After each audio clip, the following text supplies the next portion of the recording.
Jimmy O'Brien. What's up, man? I'm good. How are you? Thanks for having us. I'm doing all right, man. So if you don't know Jimmy, I don't know why you don't, but he is the founder of Jomboy Media as well as a host of Talkin' Yanks, Talkin' Baseball Morning by Jomboy, and Laughs of the Past. Jimmy O'Brien is single-handedly revolutionizing how we watch the game of baseball. His ongoing video series giving behind-the-curtain breakdowns of various major events during the MLB season are perpetually a must-watch. You can find his work at jomboymedia.com and find the man himself on Twitter at jomboy_. So what is happening, man? How you doing? I'm good. Doing well. Thank you for that intro. Can you hear me all right? I was just that's great. Yes. Okay. Yeah, that's perfect. Beautiful. Yeah. How are you doing, man? This is like a marathon, huh? All right. We're almost there. This is honestly so much fun to be with so many smart people, raising money for a good cause, and like having you here at the end. This is fantastic. But it wouldn't be the same to have you here if it weren't without Jake. What's going on, man? Let's go. Yeah, single-handedly Jomboy. I'm the hands behind him. Well, in the creepy way. Let me tell you what you sounded creepy. Jake is the Mike Mussina to Jomboy Jorge Posada. He is the head of operations over at Jomboy Media, as well as a content creator, co-host of the Talkin' Yanks podcast, as well as the Talkin' Baseball, Talkin' Knicks, and truly so much more. You can find Jake on Twitter at Talkin' Jake. You guys ready to talk baseball? You guys don't do that ever, right? Not enough. Not my strength. Not Man, exactly. I caught the back end of what you guys are doing. I mean, it was deep cuts, Marlins and Orioles pitching staff, and that's what I'm all about, man. I would have liked to see a little more Jordan Yamamoto talk, but that's just me. Well, why? You know what? He came out strong. He had a nice stretch of starts there, and then his rookie year happened. And I just think, let Jordan throw the pill and let's see what he's got. Hey, I like him. I think he's a nice guy. I think he has a good flair of being a kitchen sink guy, which you normally don't see out of rookies. Normally they're like these hard-throwing 90s guys that really need to puff out their chest. And he was very much like, all right, I'm going to throw you a curveball and a cutter and a slider and a changeup, two-seamer, and saying he's just throwing everything to get by, which is great. But I don't know if the Marlins are going to give him that proper chance. Looks like Eliezer Hernandez might be getting it. So I'll be rooting for him. We'll see. Junk it up, Jordan. All right. So while I have you guys here, I really wanted to just talk about your story a lot. I think it's a fascinating one and really something that can help a lot of people trying to break it out in the industry. I mean, it's not every day that you have someone like you guys just in a heartbeat become such a synonymous name when it comes to baseball social media, just right there, done. So I want to kind of hear the origins, hear the stories, and just talk it out for an hour. Yeah, it's been crazy couple years. It's been a crazy couple years for all of baseball and all of baseball media content, because really it's just kind of lucky that we started when the MLB loosened their grips, right? Like in 20, if we tried to start in 2016, we just would have got our Twitter suspended and YouTube suspended, and there was like no one could do it, anything. So it just happened that that's when I started live tweeting, because I had just moved in with my girlfriend and her family, and I was looking for I needed someone to talk about Yankees baseball with. Right. So I remember telling Katie hey, I think I'm gonna just live tweet games as I watch them, because I got no one to watch them with. Mm-hmm. And that just started everything. I think I just do things. So it went from that. Once I got 1,000 followers on Twitter, I was like, if once I hit 1,000, I'm going to do a little video series where I just answer questions from people. Nice. Yeah. And the 5th episode of that, I was in Denver. So Jake was on it with me. And then from there, it was like, well, let's do this. And then if we're going to do this, let's really do it and make hour-long episodes and every game and watch. And the Yankees had a really fun 2017, went deep into the playoffs, and it just kind of grew from there. Right. And so that was the very start, but I look back at that now and I still think it's crazy that we thought we were like, yeah, we have something here, because it was so small. I mean, we, Jimmy jumped in head first. I was working in the electrical supplies and distribution. Very sexy. And it started, and it became this thing where it's like, okay, you you were talking about Pablo Lopez's floor.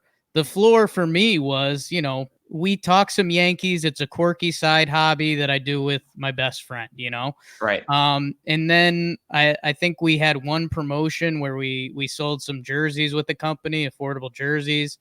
And like the hit rate came back and it was like, whoa, like people are tuned into us.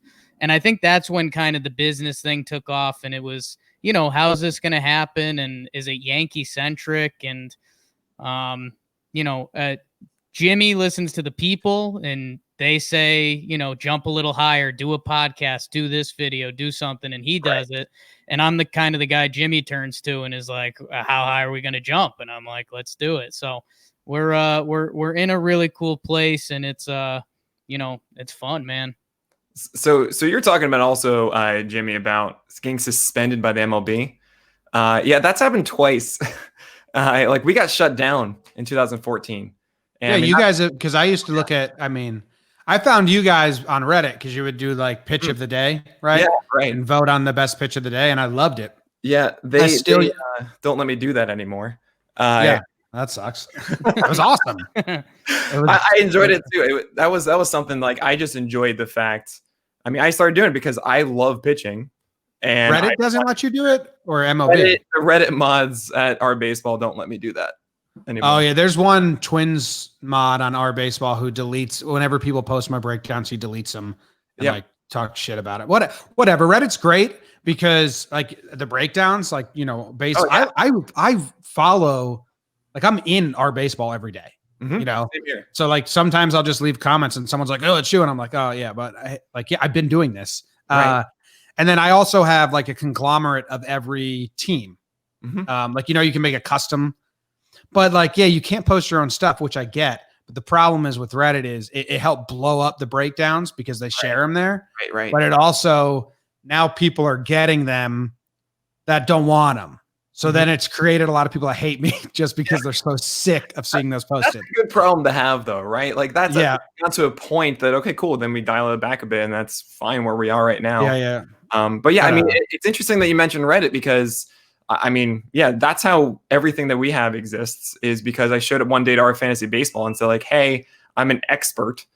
And then they listen to me for some reason for whatever. And I do like an AMA with them now. And then even at Our Baseball, for those first, 4 or 5 years or whatever, it was super fun. And I could, like they do for you now, they call your username all the time. Like, hey, Jomboy, what you got on this or whatever. And that's like the coolest feeling every single time.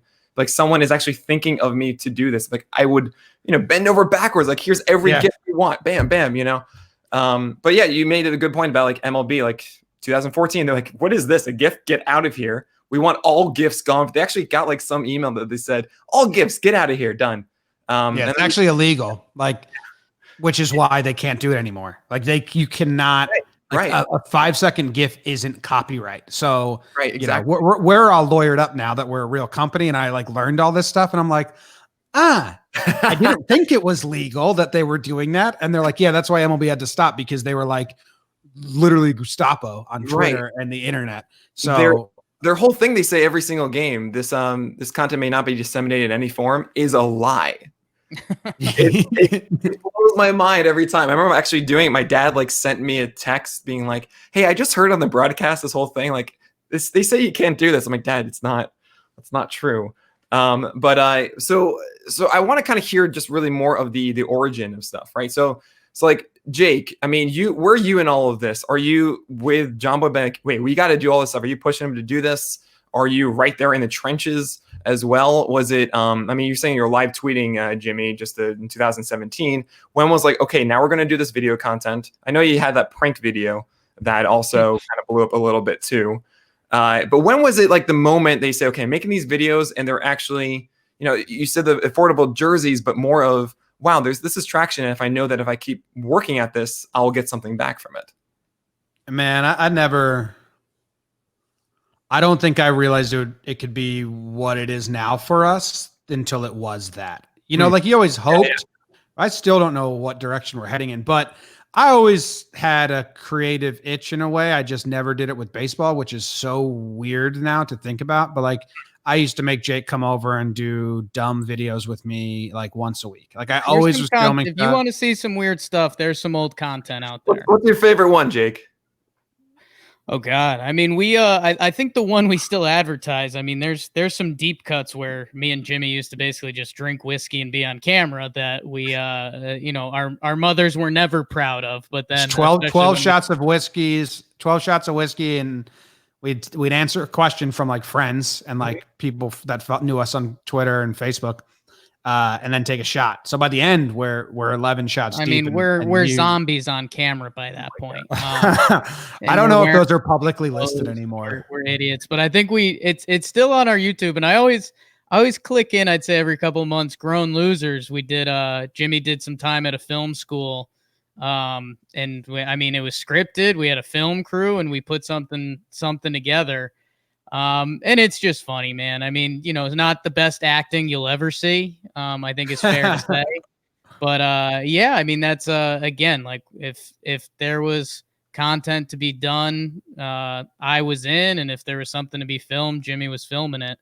And yeah, like he says, it's kind of this punch ourselves in the head moment that is like, oh, baseball, the thing we love. And it doesn't surprise me at all to hear this, because it doesn't just appear out of nowhere, right? There's a lot of craft involved in this, and it takes a lot of history of you want to make those movies, and so I understand iMovie at that time or whatever else, then you go to Final Cut or whatever you're using to create these. That takes a lot of time and effort to build up to an opportunity to be able to do these things. You have to have that tool set involved, and that certainly comes out in those breakdowns. I mean, I think the element that people overlook a bit is being able to do that straight. Because I know you do that, Jimmy. Is you just do like one take of those, right? Yeah. I don't do. Yeah, that's always one take. Hard. That is so hard to do that. To prepare a video and just do one take, and it comes out so naturally and genuine, and you follow the whole thing. You tell the story. That itself, to me, is your most valuable product here. And it's really interesting, because the breakdowns are edited like crazy. I'll spend like 40 minutes to an hour making sure that every single frame I show has something I can say over it, So then I've done some live on YouTube and for our Patreons before, and I don't write down anything. It's just as I'm building it. But the editing is usually pretty much really handcrafted and kind of like put together, but I want the audio to be as the opposite, like kind of spur of the moment. And so I never want to write it down or do multiple takes. The only time I'll do it is if I get like one word wrong and I know that that's going to be the only thing that gets commented, then I'll just go in there and change it to it'll be and then he throws a fastball. It just says the wrong thing. Yeah. Or like when I called Barry Larkin number 11, people still are very upset about that one with me. But oh man, I've said so many incorrect things over the time. That's going to happen. But I mean, I gotta say, I do podcasts in the morning and stuff. And there's so many times that I do that. I try as much as I can to go through one take, but there are so many times no, I can't do that. I got to erase this. I got to edit this after.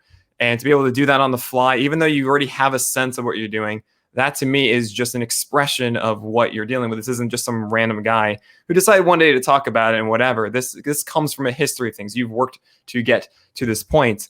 So I guess something that really fascinates me, and this is from the business side, is you guys could have easily just had these breakdown videos and that's it. I enjoy this. I like this. This is a thing.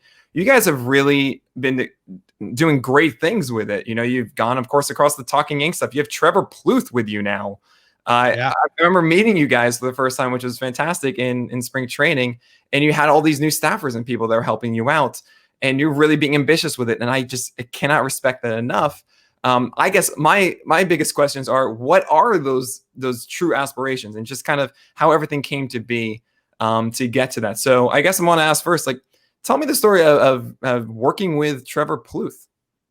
Yeah, Pluth's great. So when all the Astro stuff happened, and my DMs became a sounding board for anyone who wanted me to share what they were too scared to share themselves within baseball, you know. So players, scouts, people like a lot, like high up people, like what? How? Emails. It was nuts. Yeah, sure. Beat writers. It was people who had this rumors and information. Like, can you look into this? Can you look into that? I heard this? And I was like, it's crazy. So Trev, he was putting his own thoughts out there as well at the time. And we just DM'd a little bit like, what have you heard? What have you heard? And that was the start of it.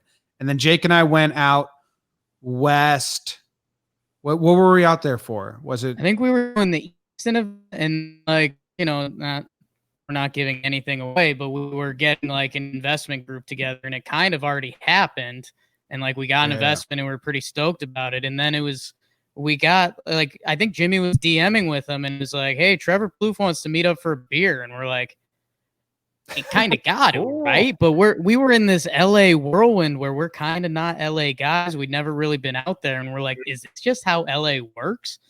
And then we met up with him. He was a cool guy and he wanted to do content. I think he's linked up with the actual like Twins pregame show and stuff. Okay. And he was going to start doing some, I guess, professional stuff or not us type stuff. And then he also mentioned that like he kind of wanted to, so we eased in with him. And I think the bigger thing that whenever someone asks about Plouffe, like I don't know if it's timing or luck or whatever it is, but Plouffe, I mean, checks all the boxes. Like he's got stories about being a young guy and partying and being a fool, and he's got stories about being the top prospect. He's got stories about being the old guy falling off. He's really well connected in baseball. We were making his chain pretty good at spring training, but and kind of think about it. You almost feel like guy, that year after you graduate high school and you're like, you know what, I'm probably going to go back to some games and stuff. And, we saw kind of some of those emotions going through, like, I do like this. I like seeing the guys.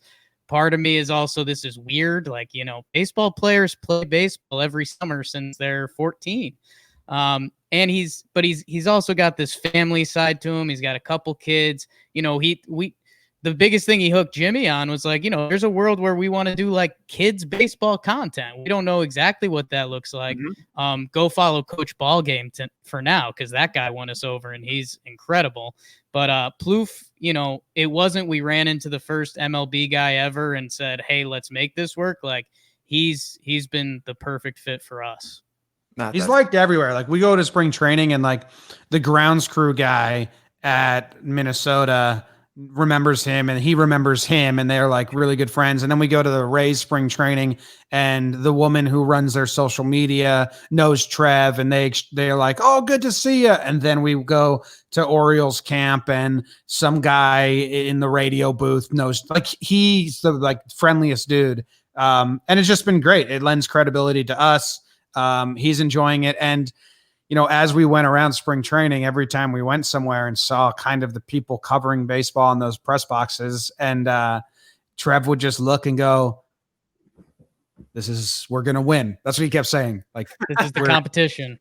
Like, if this is the competition, we're going to win. There are a lot of people in those press boxes that kind of hate baseball and are miserable. There's a lot of really good people too that are very friendly and like awesome with us, but it was just funny Trev seeing like the back end of the media and being like, oh my God, these guys are so miserable. Right. Well, I mean, it's changing so much now, much, even in the last 2 years. That's what I'm saying.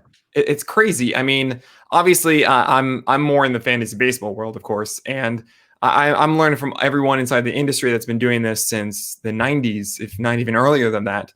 And hearing their stories about, oh yeah, I had to write for the paper.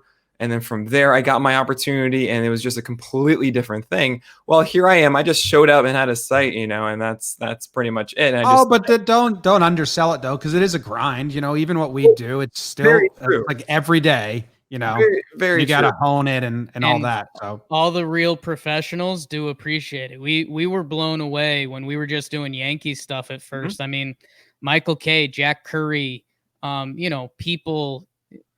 Titans of the industry is a little dramatic, but I mean, these are impressive people and they're like, we give you guys all the credit. And at almost everywhere we go, 99% of the people get it. And then there's always the 1% that sticks in your head and pisses you off forever. Definitely. The guys in that press room, I actually remember talking to a journalist who was saying, look, I never wanted to be a beat writer because the life of the beat writer is just so grinding. It's just so tough. You're always on the road.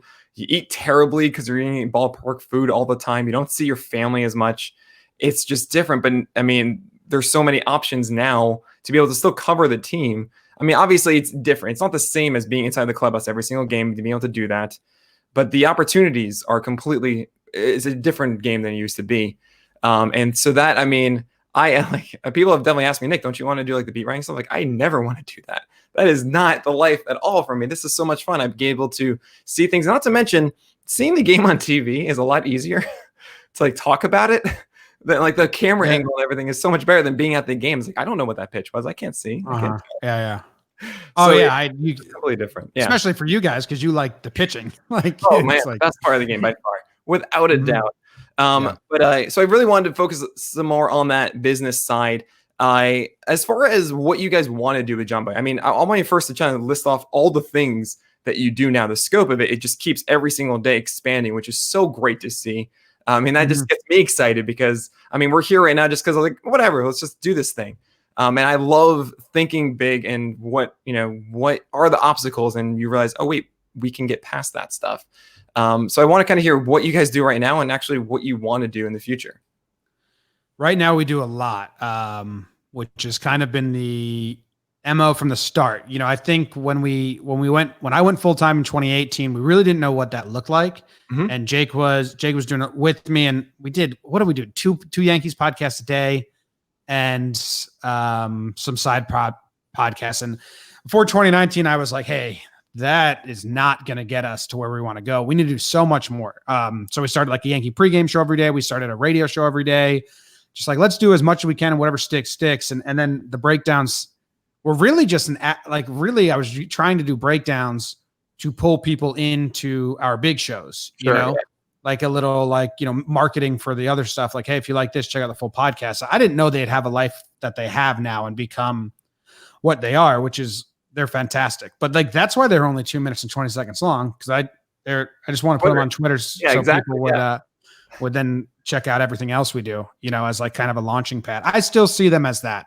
And I know that some people will kind of always be like, I just like the breakdowns. I don't want to tune into anything else. And I appreciate that you like the breakdowns, but anyone that is like, hey, let's check out other stuff. I mean, I love those people, obviously. So I still see this as, we just want to talk about the things that we enjoy in the way we enjoy talking about them. Because being genuine is kind of like the driving force of when you curate your own content and you get to make your own content. If you're not being genuine in that, then what's the point of starting your own company with your voice? So we want to find other people that want to do stuff in that way as well. We have a ton of shows.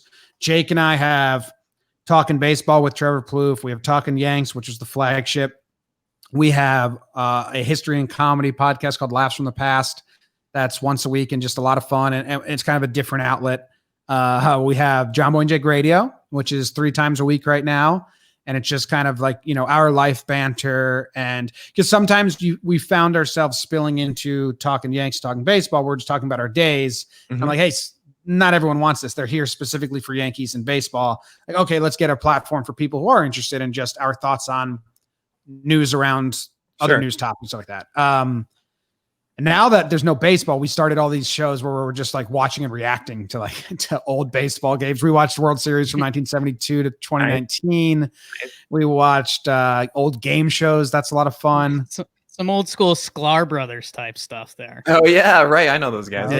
Yeah. And then we do have a lot of people that do a lot of good stuff, on other shows, Talking Giants, Talking Knicks, Nets. We have a music podcast now, Talking Folk.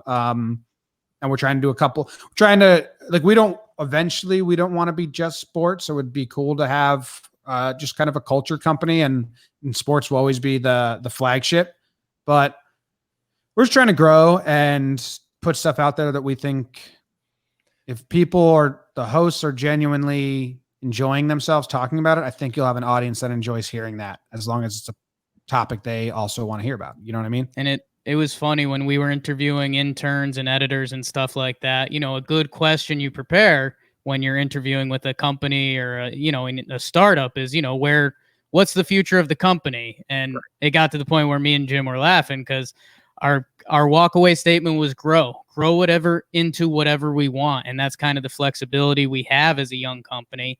And it lets us follow our interest. I think we tried some stuff early that was, kind of round peg, square hole. And it was like, no, let's not do this. And this, what Jimmy didn't tell you. I mean, that dude's got a ton of interest. He's, he loves movies. He loves TV shows. He loves books. He loves history. And I think there is a little bit, I'll compare him to Bill Simmons briefly, but Bill Simmons can drop a podcast that has Pearl Jam on, and then he talks baseball, and then he talks basketball the next one, and he has an actor on. And I think you could potentially see Jom doing some of that stuff. I'm a sports nut. Keep me in sports, and comedy. Sports and comedy is kind of always all I've had. But yeah, we're gonna grow into whatever, and just final business point on it. It used to be funny. All the comments would be like, "Hey, stick to the breakdowns, huh?"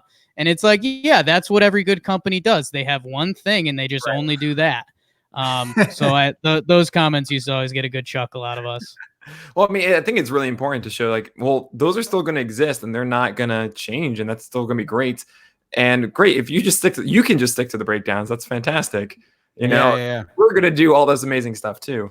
Now, I just heard that you're into history. I have to ask that. What's your favorite history fact? Oh boy. Oh no. I don't know. Slope, Nick. I don't know what. I had no idea. I'm right now. I'm just stuck on. Well, we're doing our history podcast all about the Wild West, but I think for the last 2 years, all I've done is read about the Wild West and like the cow towns that would pop up. I'm reading about Wild Bill Hickok right now, and I just read a tidbit that I'm going to share on my morning show on Monday tomorrow. That Wild Bill Hickok was watching a game in Kansas City Monarchs in 1870 or something like that. Mm-hmm. And they had him umpire because they would get into fights so much. So Wild Bill Hickok was back there with 2 guns on his waist, umpiring this game to make sure no one got any fights. And then he got a standing ovation. Probably the last time an umpire's gotten a standing ovation in the history of baseball. That's incredible. So that's just a recent one that I was like, oh, I got to share that. That's a wild story. The only one I can think of is maybe Jim Joyce the day after the not perfect game. Because tears and everything. Like, oh my God, felt so much for him. That's wild. A tough one. Yeah. We should definitely have that. Umpires with 2 guns. That'd be fantastic these days. They need more power. Yeah, people have been saying that. Give the umps more power. Oh my God. No, we're trying to get rid of them. We want robo-umps. That's what we want. All right. So it's really cool to hear. I mean, there's something for me personally. I think of like what would be the dream, and for me, it's kind of a bit what you're doing now, which is just having a place where your favorite people are there just to create the content, whatever that you want to do all the time. And that sounds like the dream. So I'm happy you guys get to do that, and I look forward to all the new things that you don't even see coming right now, coming in the future for all of us as well. I have to ask at least once, and we can go straight past it. Because I feel like you've said it so many times. But I mean, how much, the whole Astros thing, obviously ridiculous. And you had imagined no expectation for how much that would just blow up. I mean, the hate mail that you got, when that whole thing was going on, I just had so much sympathy, because that just, as much as I know you have tough skin and everything like that, man, that sucks. It's like that just sucks. I appreciate you saying I have tough skin. I don't know if I do, and I don't know how to compare it to like other people. But there was other people on Twitter that I would talk to and just be like, this is draining. How do you do that? And they were just like, because I never muted anyone and I never blocked anyone. I still try not to block anyone, but they were like, you need to be very quick with the mute button. Otherwise you'll just have a mental break. And like, it would be like to have people, like a contingent of people that no matter what I talked about, they were just gonna like just send so much hate my way. Oh. It was so draining. So yeah, I probably have like 100 accounts muted now, and they're all from Houston. But they keep me on my toes now, because if I do anything that they can slightly attack, they'll send it to their whole group and then they'll come for me. But yeah, hate mail's funny, man, because I'm not like naive enough or dumb enough to actually think those death threats are real. And it's like just like a 15-year-old, but it's also like, what? Like, why did you do this? Just because I made a video of your team cheating? That's true? Right. So weird. Yeah, You weren't break it. You weren't doing an opinion either. You were just like, okay, let's go to the video. This is the video. Here it is. Which is crazy. Yeah. Jake, you must have been getting this stuff too. Oh yeah. I what's the deflection bullets or something like that. But no, it's Ricochet. I mean, there's ricochet shots for sure. And yeah, man, it's I think the bigger thing for me is, and it's tough when we get in this because we have weeks where we grind hard. Me and Jimmy stare at each other through a computer in person for a lot of hours a day, and I'm sure there's some days he walks away and wants to punch a pillow either about me or about something else. And I mean, the Astros stuff, man, I mean, you could just see it wearing on him. And I think the biggest thing, and, you talked about some of the business side, I think something you might not see, written down business wise, but it was interaction. And Jimmy would interact with everyone, every reply, every DM. And I mean, I tried to plant the seed early. I was like, man, there will be a day that you have to stop doing this. Right. And then, it hit that day, and then it hit that day another way with bad people. So it was kind of one of those, he was going to have to do it on his terms, but the mute button is a beautiful thing. And I mean, people can hate me all they want. I'm fine with it. Most days I hate me. I would respond like that's what I built it on. I would tell anyone that asked me advice. They say like, "Hey, how did you go?" Respond to everyone who responds to you, and not like a bullshit like "thank you" like you see on YouTube and stuff. Sometimes like, and I mean, my DMs were open for a long time, and there's people that we've been DMing each other for 3 years now, and I probably wouldn't recognize their face, and if they told me their real name, but if they showed me their Twitter, I'd be like, "Oh, what's up, man? How are you?" Yeah, right, definitely. Yeah, how's the how's the like that concert you went to? Because it was like but that's what it was, and that's why we grew, is because our community felt like they are part of this. Like those people that have been following since 2017 are very much a part of like everything we do now. And everything we do is audience driven. That's what I would tell people. Like, what do you want to do next? I'm like, I don't know, whatever the audience allows us to do. Like, we'll try some things and we'll find out if they like it or dislike it. And they'll request some things. And like that contingent of, it's really Yankees fans, because that's what we started. Like they're everywhere. So if you want to start something, just engage. If you have an audience of 10, treat them the same way you treat an audience of 1,000. Definitely. Because they're real, they're listening, and they're involved. Yep. Now I'm envisioning Jake here at times just whispering sweet nothings to you as you needed it at the very begining of this. Every just day. by the bed, just like, hey, I got you, Jomboy. It's okay. You're gonna get through this. It'll be fine. We'll be here. Yeah. So anyway, I a lot more questions I want to ask you guys. I just want to remind everybody we're here because we're raising money for Feeding America. I go to go.rallyup.com/pitchlist to support PitchCon.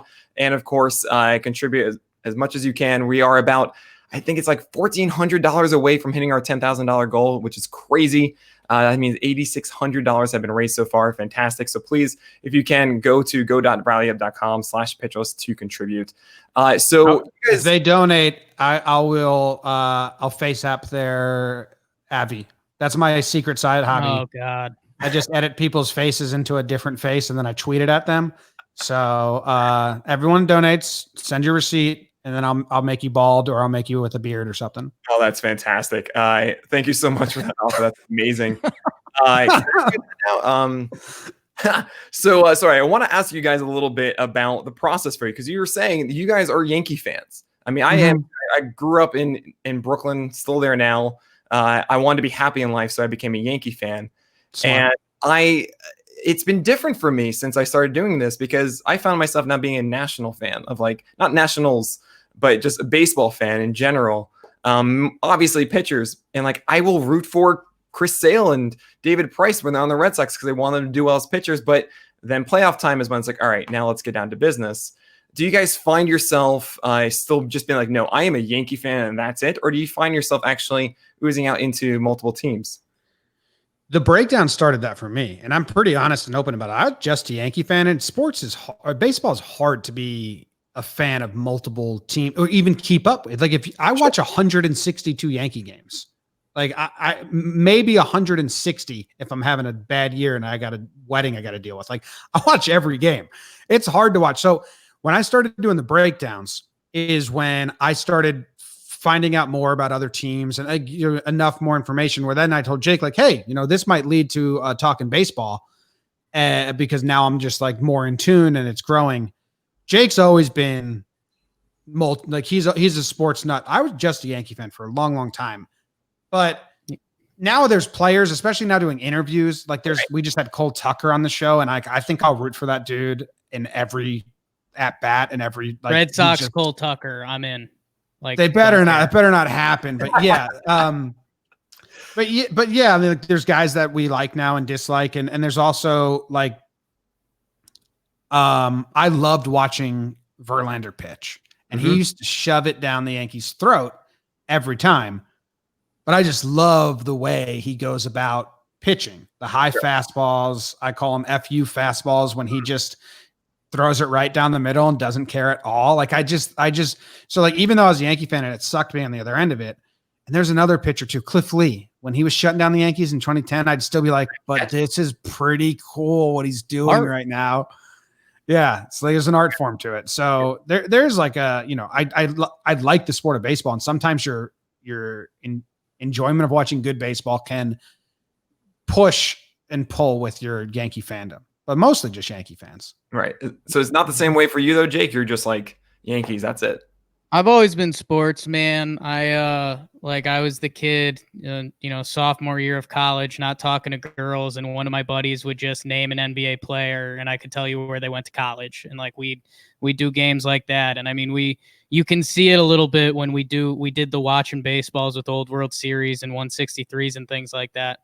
And, an old Angels team came on the screen, and I was like flush in the face, like seeing Garrett Anderson do it again, Tim Salmon, Troy Glaus, and just like I had a moment where I was like, Jimmy, you got to look at this Angels team. If you look up each of these hitters' best seasons, like it's an incredible team. Like if you got the best Troy Glaus, Garrett, just all those guys, Jim Edmonds, it's always been sports for me. I'm uncultured literally everywhere else, but I'm pretty good with sports.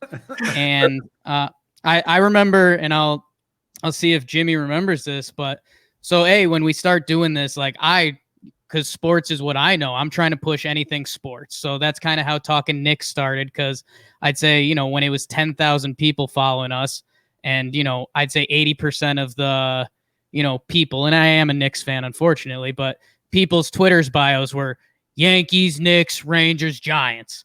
So I was like, all right, I know the Knicks. Let's talk about that. Not a lot of people want to hear about the Knicks. Let's be honest, until they start doing anything better. So then, I was trying to push the baseball thing. And like Jimmy said, everything honestly, like he was a Yankees fan. The breakdowns got him more into baseball that we talked about potentially a Talking Baseball before. And then, like, there was a day when I could see that Jimmy was in it. Like, I don't know if it was Pirates, Reds, or what it was.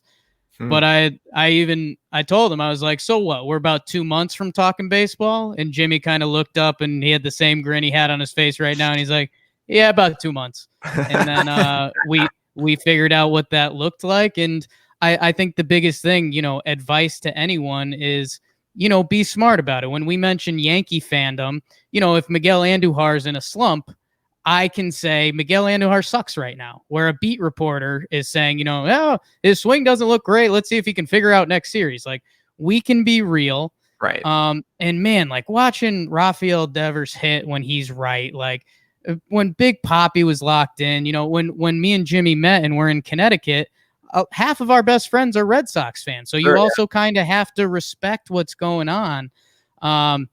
But yeah, and the way we do Talking Baseball, like one of our light bulb moments was like, hey, we'll do it twice a week after each series. 1 week or first episode, I'll do the AL report, and I'll research kind of those, how many series there were and what went on, blah blah blah. You do the NL and kind of catch me up, because there's so many games, you can't be an expert. And then we'd switch, so we'd each kind of get a base knowledge of each league. And our good one-liner was like, more about your team than we do. If Cole Tucker made a diving play at short, I probably don't see that. I see put out 6-3. So, and that also encouraged engagement. Like, tell us what happened. Right. Oh, that's great. Now, it doesn't surprise me, of course, that you love baseball, given the hat that you're wearing right now. I should have figured that one out pretty quickly. Yeah. Knicks fan here as well. Because, yes. You have a basketball team in your home city that's called your name. Like, if it's the Jakes, you're yeah, that's tough for a good. kid. Come on. Easy. Man, that was like the Allen Houston, John Starks days. And oh yeah, we got teased perfectly. I was so in on that, and then Larry Johnson 4-point shot. Yeah. Oh, right. And then everything else happened, which was oh my 20 God. years. Why do we deal for Carmelo? I don't know. It's fine. I'm talking about basketball suddenly. I don't know how we just happened to do that. I want to talk a bit about your player interviews a little bit. What was the first player interview that you guys had? Plouffe. Was it? Plouffe count? We didn't do them for a long time. We could have done them all 2019, but my thing was we just didn't do them because one, like, the three-way over the computer, what we're doing right now, we thought it might be hard if guys just, want to treat us like we are Yes Network or ESPN and like, not actually have a long form conversation. Like, that's not worth it. And then also a lot of podcasts start up and they are guest dependent. Like the people just tune in for the guests, and we're like, no, let's build Talking Baseball and Talking Yanks so they want our voice, and then we'll bring a guest. So it took a while, but was it Plouffe, Jake? I think Plouffe was our first player. Maybe Plouffe. It wasn't a Yankee because Plouffe was retired. And we had Shane Spencer on. So Shane Spencer was our first also retired player? I think. Yeah, that's what I'm saying. Retired. So he was our first retired player. Okay. So who's our first active player? Jack Flaherty. Yeah, I guess Jack Flaherty. We did a live show with him. That was fantastic. Yeah, that's not a bad pull. Yeah. Yeah. I mean, correct me if I'm wrong, was that the interview where he was saying that he feels like he needs to stand up for the veterans now? That was like he's been on. Jack's like a friend now because him and Trevor are close. So he's been on 3 times now, and and he texted us and was like, "Hey, I want to come on because I want to talk about this whole situation." That's fantastic. So yeah, Jack's awesome. I think Jack Flaherty's probably or Hughes, but he's retired too. So Flaherty, okay, yeah. And were you guys nervous with this stuff? I mean, when you talked about the story of meeting Plouffe a bit, but I mean, Jack Flaherty all of a sudden shows up. Do you feel nerves doing these? I think the first interview that I think we were both nervous for was Michael Kay. Yeah. Just because, man, if you're a Yankees fan, I mean, Michael Kay grew up in our homes. Right. And I think Michael Kay was the first one that we could like point to our parents and be like, hey, we're doing really cool stuff. There you go. Yeah. Right. So then when we got to the players, like we did Flaherty and that was a live show, which I don't know. We also had a little bit of Liquid Courage going, and it was just kind of like, hey, let's see what happens. Like there was almost no nerves. Like if we eat it, I wouldn't be shocked. If we're great, I wouldn't be shocked. And then I can't believe we did that live show. That was nuts. Plouffe wasn't like really officially part of anything yet. We had never met Jack before. We'd never done a live show before, and we'd never interviewed a player that's currently in the league. We decided to roll it all into one day. Let it ride, baby. Wild. Let it ride. That's crazy. And I think there's some good irony, like Jimmy said, with the production. Like we wanted it to be good. Like if we had a player and we were joking with them, we wanted them to get the joke. Right. And now here we are in quarantine times, and it's just like it's kind of the norm. But at least guys are ready for it because that's what everybody's doing. And you said you were doing that stuff when you were doing stuff with Easton, correct? Well, Easton had us out. They had like a baseball, social media and baseball day. So they had a bunch of people out to like a field day. It was kind of fun. And yeah, we met a lot of people there. And so we were just in LA. We wrapped that up with meetings with investors, and then we met Plouffe on that same trip. Oh, that's crazy. That's amazing. What would you say is your favorite interview that you've had? Cole Tucker now. I mean, Yeah. Cole Tucker's great. Jason Kendall. I know Jake really liked our conversation with Jason Kendall. We sat down with Austin Meadows and Ryan Yarbrough in spring training. That was anyone that you walk away and you're like, did we ask questions? And they're like, oh yeah, we did. It would just felt like a conversation. Right. Exactly. Really That's what you're going for. Jason Kendall hit a chord for me. I mean, just I tried for a little while. I was like, hey, should I get the term like baseball guy going? Because there's the whole football guy term. The coach that he eats the same meal and he barely knows his family name and he's a football guy. And I was kind of looking for baseball guy, and then I was like, I'm gonna let this go. But man, Jason Kendall's got stories. He's a tough dude, but he's a fun dude. He's a loving dude. Like he hit somehow every personality trait, and he's just got these stories that are insane. The one that got us the most was when he went out and he played some left field when he hurt his thumb. Mm-hmm. He called pitches from left field. What? So because he didn't know how to keep it. He didn't know how to keep it. Or he would go like, something like his jersey or something. He told the catcher, like, I'm going to call pitches because there was no way he couldn't keep his head in the game in the outfield because he was so used to being so involved. So imagine that. And that's, again, you're a baseball fan. You're a pitching guy. So you must, again, this must strike a chord with you that, again, like how baseball people need to know this. And just picture Jason Kendall, I forget if he was in Wrigley or where he was, but grabbing his belt, touching his shirt. And that was what Jimmy said there, like, because your brain starts spinning. Does the pitcher want this? Does the catcher want this? Right. And so I thought that was the coolest part because I was like, what did the catcher think? Like, because that's something that's so prideful for a catcher, calling the pitches and doing it. And he was like, oh, catcher was fine with it. He knew I knew the scouting reports better than him. He was like relieved. Well, yeah, right. Exactly. You're replacing Jason Kendall, and you're like, oh God, he's such a great pitch caller. Oh, cool. He's just going to help me through this and make me look much better. That's so comfortable, man. I mean, that kind of art, honestly. I don't think there's anyone in the game today that would have that drive. I hope to be wrong, but catchers, calling games, that art is dying a bit. I was very lucky. High school, I remember my senior year, I had a moment with my coach where I was like, I'm calling my games now. And like, I wanted to badly, and I was like, no, I'm doing it after like we called a pitch that I hated and I executed it and he hit like a 2-run double or something. I was like, this is over now. And not to say that I did well after that, but I was just happy. I was like, no, I get to call my own game. That's so important. In college, I called it too. And I mean, obviously I love pitching and everything. It's such an important part to the game itself is that chess match, and being able to be the one that moves the pieces is just everything about it. And it would just feel so wrong to me if you don't have that battery mate that is on the same page with you about it. And I hear about even teams right now, like they call games sometimes from the bench. Mm-hmm. Maldonado, unreal. Got a pitch, did a little breakdown where Maldonado got a call from the dugout to throw Brett Gardner a 2-0 fastball, and he just shakes his head as he's putting down the sign. Right. Gardner homers, and he's like, it's like a fastball right down the middle too. And then, man. Right. He gives like the same reaction as, I don't remember the catcher, but the Matt Latos pitch to Posey from the playoffs way back when. What was that, like 2012 or something like that? Yeah. But just be like, when you get the AJ Burnett, when he just said, why would you call that pitch to Posada? Right. But I mean, I will say this about Burnett is that Burnett at that point, it's on you. If pitch isn't there, you got to be like, I'm not throwing that, and David Cohn talked about that a lot. Like you needed that. He loved Girardi because he had a certain rhythm and a beat when it came to calling pitch, and Girardi was there with it.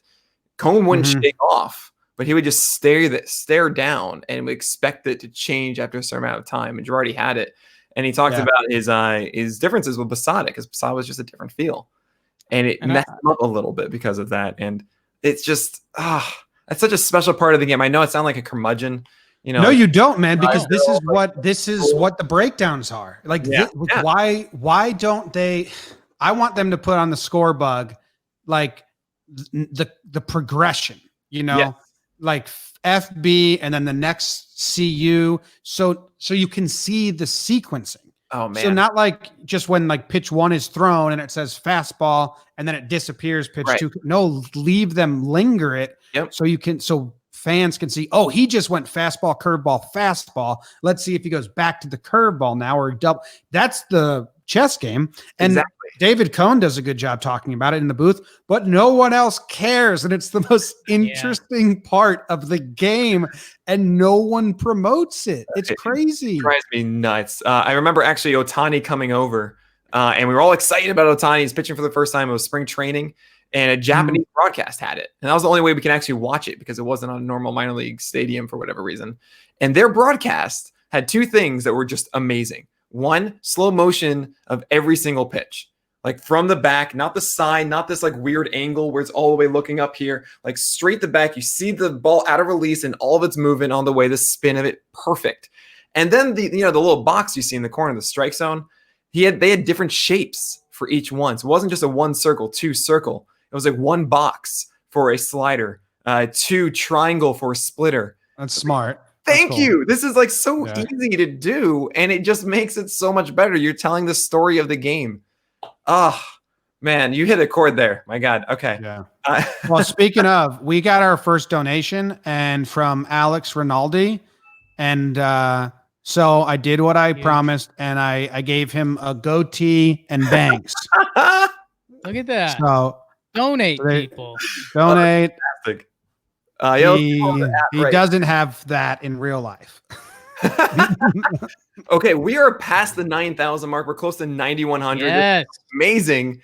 We are just about $900 away from our $10,000 goal. Really, thank you so much for supporting what we're doing here. Go to go.rallyup.com/pitcherlist.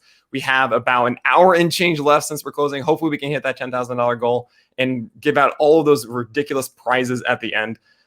So I guess I've got about like 1 or 2 more questions left. I'm trying to decide which one.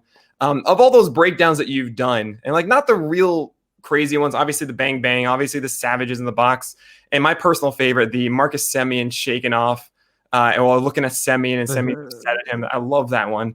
What would you say is your favorite outside of those? It's really hard. I've done like 400 at this point. I think we're coming up on 500 breakdowns. Which always cracks me up. Someone asked me the other day, like, this was cool. Do you have more? I'm like, oh, buddy, there's a lot more. What comes to mind is the hockey one I did with Joe Thorne. I know this is a baseball show, but I was Joe Thorne's ripping everyone's helmets off. And I just kept making the joke, like, it's a no helmet party, guys. What are you doing? And there's a part where Joe Thornton looks at the bench and like puts this down. And I don't know what he's talking about, but I said, I had to rip 2 helmets off myself. That was good. The stuff that makes me laugh doesn't make the masses laugh, which Jake knows pretty well. I think there's one that would fit that mold, and it's Real Muto. What was that one? Oh, with Jared Hughes. Yeah. I feel bad about that one now because Jared Hughes said he watched it and it was like tough to watch. And I'm like, damn, sorry, bud. But he was panting. Jared Hughes sprints out of the bullpen every time he comes out. And Real Muto was like, and then we all felt that emotion in our lives. But Hughes is huffing and puffing, and he throws like 2 pickoffs to catch his breath and steps off to catch his breath, throws 2 pitches, gives up a homer and leaves. And it's like, oh man, like that was a tough, the optics of that are bad. There's one where the squirrel ran onto the field in Minnesota, and I said some dumb joke like I said, like Nelson Cruz's nickname used to be Squirrel. And I think like people responded like, is that true? And like that, I was like, no. I just literally said that on the spot, and it made me laugh, but I don't think anyone else really. No, that's great though. I mean, I love to see the sprinting. Like there's a famous, I mean, you guys obviously know it, David Robinson running out of the pen. I mean, oh yeah, that's the first ever breakdown. Is that right? That brawl, that brawl in 2017 with Stanton being like, just maybe Stan wasn't there. No, it's Gary, Austin Romine, and Miggy Cavs. Oh man, yeah. Yeah, I was at my office where I was working 9 to 5 in the office, and that brawl happened as a day game, and So like the breakdowns are the first ever breakdowns, but I'm kind of whispering in my office, like, and here comes Clint Frazier. And it's like, so people are like, can you redo those? And I'm like, nah. But I was just like, I was recording it because I was making GIFs. And then I just wanted to slow it down. I wanted to see what every Yankee did in the brawl. And then I thought, oh, I think people would enjoy this because they also are interested probably in like, what did Sonny Gray do in this brawl? Did Jacoby Ellsbury do anything? Right. So then those are the first like breakdowns. And it's funny that the comma a breakdown, anyone that followed back in 2017 knows how much of a joke that is. Like it used to be a picture of Judge and Ellsbury walking to the batting cages, a breakdown. Like it's like, and one of the biggest things I get now is you didn't break down anything. You just talked about what happened and made jokes. And I'm like, yes, You got it. You That's figured it out. Oh, that's fantastic. And the last question here, going to you, Jake. So if someone were to look back and be like, all right, I want to get more into Jomboy Media, all the podcasts and stuff, what would you direct them to? Like, hey, this is the one thing that you should be listening to. Oh man, are we doing baseball fans? Whatever, to get to like be like, I love Jake now. What do they have to listen? Oh God, Burns. Go back to the postseason talking baseballs and listen to the Burns that Jake does. If you're a Yankees fan, it's every single Yankees podcast. But basically, what happened was I didn't want to recap the games because I was like, anyone listening to this podcast knows what happened in the games. Right. And Jake was like, well, let me burn through it real quick just to remind anyone who forgets what happened. I'll burn through the game, and then he just like really quickly say what happened, and then those turned into like, puns and jokes and Jake Bacon dancing jokes and stuff. And a really fun way. I have what I joke about is a bad brain. Like if you play basketball with someone and they're like, I got a bad knee, like that's me, but with my brain. There's been times during the Burns, because they're almost old school Sports Center styles, Stu Scott, SVP, right. But I'm obviously not being serious. Mm-hmm. But I mean, there's some things that my brain just naturally connects that other brains don't work that way. And, usually I can trip up Jimmy pretty good with those. So, that sounds like a ton of fun. I mean, it's cool when you do something like that and actually like, hey, this can be a thing that we continue for a long time. Yeah, man. Yeah, that's fantastic. Anyway, really, I cannot thank you guys enough for coming on. It's awesome to hang with you, really. I got to see you briefly in spring, but I feel like I actually got to know you guys now. Thanks for having us, man. Thanks for doing all of this. It was awesome. Let's get that goal. How much more do we need? We're about, I think, 700 away now. I think I'm about to take a gummy. I'll just face at my butt off on the couch. It's funny. Send me the receipt. No, it's funny, Jim. I was thinking 45 right now. Ridiculous. I was thinking about potential interview type questions and stuff, and I was thinking about like, what's changed from the start to the finish. Before we started, neither of us were weed people, and now we're both weed people. So that's something for the people to take away. Noted. Every single video after every single Yankees game, I do a 1-minute video. And there's always someone that says, dude, you're so high right now. And I have never once been high in those videos. And for a long time, never even gotten high I didn't get high until I was 30. I was an anti-high guy. Never nude. But it's so funny. But I was like, well, people say I'm high in every single video I post. I might as well just get high. There you go. Right. Was it exactly the same? Were you just the same person? No, because I can't talk when I'm high. So I would never get in front of a mic. There's like one video from our spring training trip where we're closing the video in the RV and I'm clearly gummied up and I can't get the words out of my mouth. Weed is our off button. Yeah. There's no more outputting. I don't think anyone will tell you that, well, we want an off button. So don't do that anymore. Anyway, really, seriously, thank you guys so much for being a part of this and helping us support Money for Feeding America. Remember, go to go.rallyup.com/pitchos to support what we're doing. We're so close. We're just over $500 away right now, which is crazy. So please support if you can. Really, Jimmy, Jake, awesome to me. I hope we get to grab a beer sometime when actually this whole thing blows over. All right. Yeah, definitely. Thanks, man. That. All right. Take care. There we go. Hi. All right. That was Jomboy Media, which was fantastic. Those guys are wonderful.